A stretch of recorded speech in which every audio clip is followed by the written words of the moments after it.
শ্রেষ্ঠ কথা ঠিক না বেঠিক? এখানে একটু ব্যাখ্যা দেবো, চলুন এই ধারা যেভাবে চলছি ওই অজের রূপ ধরে চলবো ইনশাআল্লাহ।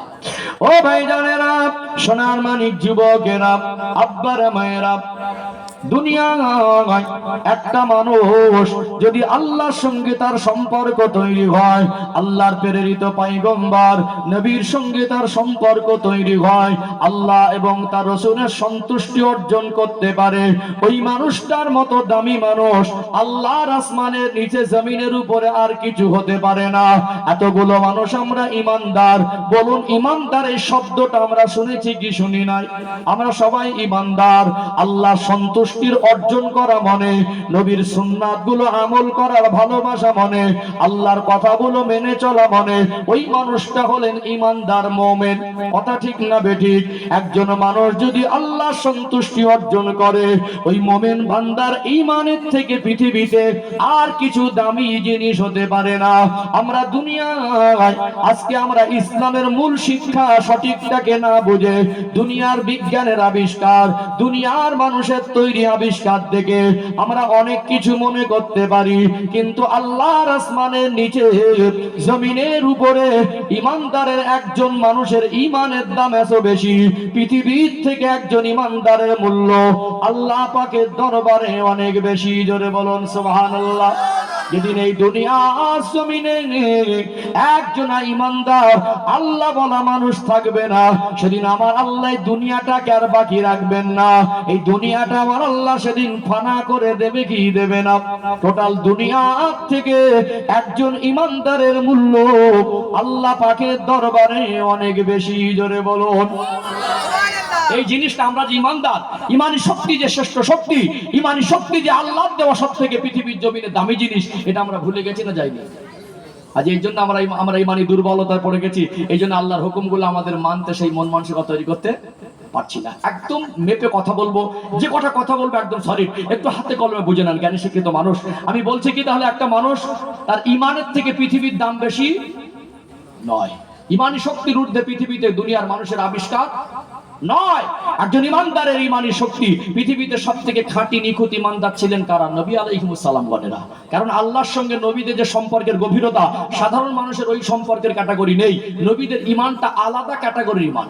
কথা কি বুঝতে পারলেন? নবীদের সঙ্গে আল্লাহর কখনো ডাইরেক্ট কথা হয়েছে, সাধারণ মানুষের সঙ্গে আল্লাহর ডাইরেক্ট কথা হয় না। আল্লাহ জিবরাইল আলাইহিস সালামকে পাঠিয়ে নবীদের সঙ্গে যোগাযোগ রাখেন, সাধারণ মানুষের সঙ্গে আল্লাহ এইভাবে ফারিস্তা পাঠিয়ে প্রতিনিয়ত যোগাযোগ রাখেন না। আল্লাহ পাক কখনো ডাইরেক্ট, কখনো ইনডাইরেক্ট, কখনো জিবরাইল আলাইহিস সালামকে মাধ্যম হিসেবে। নবীদের সঙ্গে আল্লাহর যে সম্পর্কের ক্যাটাগরি সাধারণ মানুষের ওই ক্যাটাগরি নয়। এই জন্য নবীদের ইমান যে মজবুত, নবীদের ইমান যে ক্যাটাগরি, ওটা সাধারণ মানুষের ইমানের পর্যায়ে করা যাবে না। আমরা হানাফি মাযহাবের মানুষ, আমরা আহলে সুন্নাতুল জামাতের আকীদার মানুষ, আমরা জানি নবীরা হলেন নিষ্পাপ মাসুম। বলুন না সুবহানাল্লাহ। ইমান যে পৃথিবীর সব থেকে দামি আর শক্তিশালী জিনিস, একটু হাতে কলমে বুঝিয়ে দেবো, তাহলে আমাদের ইমানদার হতে মন চাইবে ইনশাআল্লাহ। ও ভাইজানেরা, সোনার মানিক যুবকেরা, আব্বারা মায়েরা, দুনিয়ার বিজ্ঞানের আবিষ্কারকে আমরা ধন্যবাদ দেই, কিন্তু আমরা এটা বিশ্বাস করি ইমানি শক্তির ঊর্ধ্বে পৃথিবীতে কিয়ামত পর্যন্ত কোনো কিছু আবিষ্কার করা সম্ভব নয়। আল্লাহ দয়াময়, সৃষ্টি জগতের মধ্যে আমার রাসূলকে আল্লাহ পাক সবথেকে বেশি ভালোবাসেন কি বাসেন না? আমার নবীর সঙ্গে সবথেকে আমার আল্লাহর বেশি সম্পর্ক। সেই নবীর সঙ্গে আল্লাহ সন্তুষ্টির সম্পর্কের কারণে নবী আমার জমিনে দাঁড়িয়ে আসমানের দিকে তাকিয়ে আঙ্গুল দিয়ে ইশারা করেছে। আমার আল্লাহ দয়াময় আঙ্গুলের ইশারায় ওই আসমানের চাঁদটাকে দ্বিখণ্ডিত করে দিয়েছে। যদি বলেন না আর এই দেখবে দুনিয়া চার পাতা মানে জেনারেল পড়ে লাপালাপি করো, কিয়ামত পর্যন্ত চ্যালেঞ্জ করো, দুনিয়ার বিজ্ঞান কোনোদিন আসমানের চাঁদ দ্বিখণ্ডিত করতে পারবে? পৌঁছাতে গিয়ে ফেল হয়ে যাচ্ছে। কি গো, পৌঁছাতে গিয়ে ব্যর্থ হচ্ছে। গোটা পৃথিবীতে কত উন্নত আমার ভারতবর্ষের দেশের বিজ্ঞানীদের আবিষ্কার। অতএব ইসরোর বিজ্ঞানীরা তারা রকেট আবিষ্কার করে, চন্দ্রযান আবিষ্কার করে তারা চাঁদে পৌঁছে, যেটা ভারতের মানুষের কাছে গর্বের হতে পারে। কিন্তু মনে রাখবেন, দুনিয়ার পৃথিবীর জমিনে মানুষ্য জাতির জীবনে ইমানি শক্তির ঊর্ধ্বে বিজ্ঞানের আবিষ্কার নয়। দুনিয়ার আল্লাহর সঙ্গে যার সম্পর্কের গভীরতা সব থেকে বেশি, সেই নবী আমার জমিনে দাঁড়িয়ে আসমানের দিকে তাকিয়ে আঙ্গুল ইশারা করেছেন, আল্লাহ আসমানের চাঁদটা দ্বিখণ্ডিত করে দিয়েছেন। কিয়ামত পর্যন্ত এরকম বৈজ্ঞানিকের জন্ম হবে না, দুনিয়ার মানুষ এই শক্তি কিয়ামত পর্যন্ত অর্জন করতে পারবে না। এটা আল্লাহর সঙ্গে সম্পর্কের খাতিরেই সম্ভব। জোরে বলবেন না? আর একটু ধাপে ধাপে আগে বাড়ি, ইনশাআল্লাহ আরো অনেক কিছু বুঝতে পারবেন ইনশাআল্লাহ। দুনিয়া চারটে আবিষ্কার পরে একটু পড়াশোনা করে মনে করে কি কোরআনের থেকে দামি কিতাব আর কিছু নেই, নবীর থেকে দামি জিনিস আর আল্লাহর সম্পর্কের থেকে, নবীর ভালোবাসার থেকে দামি জিনিস মানুষ ও জাতির জীবন আর কিছু হতে পারে না। ও ভাইজানেরা, সোনার মানিক যুবকেরা, আব্বারা মায়েরা, দুনিয়ায় আল্লাহর হুকুমে সূর্য উদয় হয় অস্তমিত যায়। ওই সূর্য অস্তমিত যাওয়ার পরে দুনিয়ার বিজ্ঞান কিয়ামত পর্যন্ত চেষ্টা করে পুনরায় সূর্যটাকে কি উদয় করতে পারবে? আল্লাহর প্রিয় হাবিব নবী আমার ঘুমাচ্ছিলেন, ঘুমিয়ে গেলেন। শেরে খোদা হযরতে আলী রাদিয়াল্লাহু আনহুর কোলের উপরে মাথা রেখে আসরের ওয়াক্তটা চলে যাওয়া অবস্থা, একদিকে ফরজ নামাজ, অপরদিকে নবী আমার কোলে ঘুমাচ্ছেন।